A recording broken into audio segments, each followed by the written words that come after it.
7h-10h sur Radio Courtoisie, suivez la ligne droite. Et bonjour François-Xavier Jiquel, vous êtes directeur des opérations d'SOS Chrétien d'Orient. Merci d'être avec nous sur Ligne Droite pour votre chronique de l'Orient simplifié. Aujourd'hui, vous nous parlez de Géorgie. Absolument. Alors il y a 15 jours, je vous parlais de l'élection qui allait se jouer en Géorgie. Et depuis lors, j'ai eu l'opportunité d'être accrédité par la commission électorale indépendante géorgienne pour observer les élections sur place. Et les questionnements que je vous avais exposés ne laissent désormais place qu'à une profonde aversion pour le traitement médiatique du sujet en France aujourd'hui. Alors pour résumer mon propos, un parti au pouvoir depuis 12 ans, Rêve géorgien, avait succédé en 2012 au parti de M. Saakashvili, le mouvement national uni, qui avait mis le pays à genoux par une guerre irraisonnée contre son voisin russe et qui avait coûté de nombreuses vies et ruiné la Géorgie.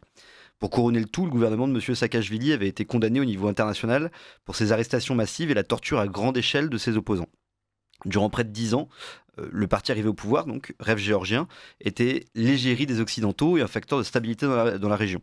Seulement, à partir de 2022, ce parti commençait à être qualifié de pro-russe, voire d'autoritaire. Alors, quelle en est la raison ?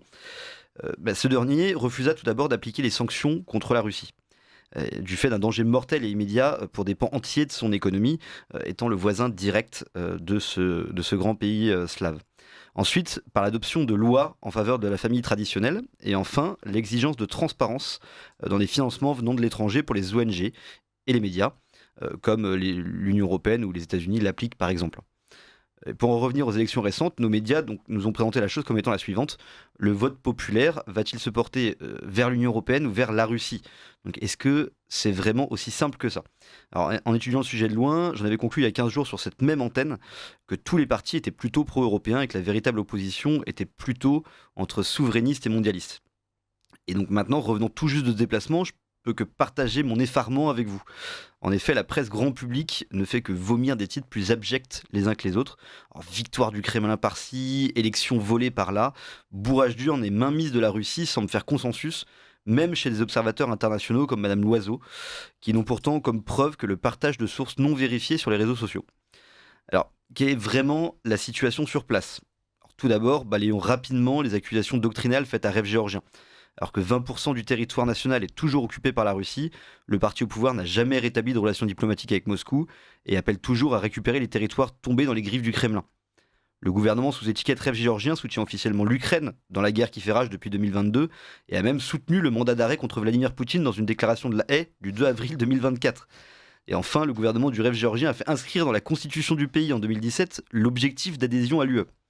Donc imaginez le niveau de mauvaise foi qu'il faut aujourd'hui pour les accuser de dépendance vis-à-vis de la Russie. Parce qu'en fait, tout simplement parce qu'il n'y a pas eu de Gay Pride à Tbilissi en 2024, on jette un peuple entier à l'anathème.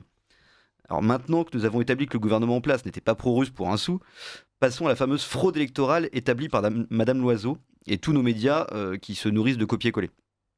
Tout d'abord, pour plaire aux demandes occidentales, 90% des votes au niveau national étaient comptabilisés électroniquement sur des machines Smartmatic, appartenant à une société britannique du même nom, elle-même auditée par la société américaine VNV.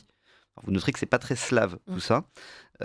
Ensuite, 25 000 observateurs nationaux, majoritairement de l'opposition, ainsi que 1600 observateurs internationaux ont été accrédités pour surveiller seulement 3 000 bureaux de vote dans le pays. Le scrutin donnant Rêve géorgien en tête a malgré tout été contesté le soir même par l'opposition, pourtant dont le premier parti arrive seulement à 11% des voix. Alors Viktor Orban, le président du Conseil de l'Union européenne, a fait le déplacement en urgence pour mener une mission de conciliation entre le Rêve géorgien et l'opposition afin d'éviter un déchirement irrémédiable dans le pays.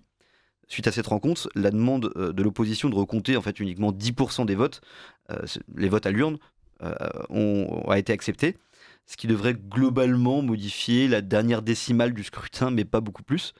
Et en fait, j'ai moi-même eu l'occasion de rencontrer très brièvement Viktor Orban lors de mon déplacement, et ce dernier semblait très confiant dans la capacité du pays à aller de l'avant et à résister à cette fracture.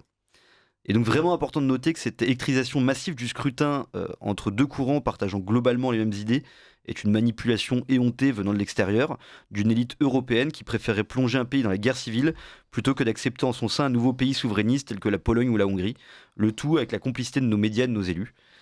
Et encore une fois, le procédé est plutôt révoltant et à l'approche de grandes élections qui vont être un vrai tournant pour l'Occident, on ne peut que s'inquiéter de ces manières de faire et espérer une grande victoire de la démocratie et des institutions légales du pays. C'est un déplacement très intéressant. En tout cas, merci François-Xavier Gicquel pour ce retour de terrain assez inédit pour nous, puisqu'effectivement, ça permet d'avoir une voix dissonante parmi tout ce qu'on entend dans les médias ambiants. Merci encore et à très bientôt. Avec plaisir.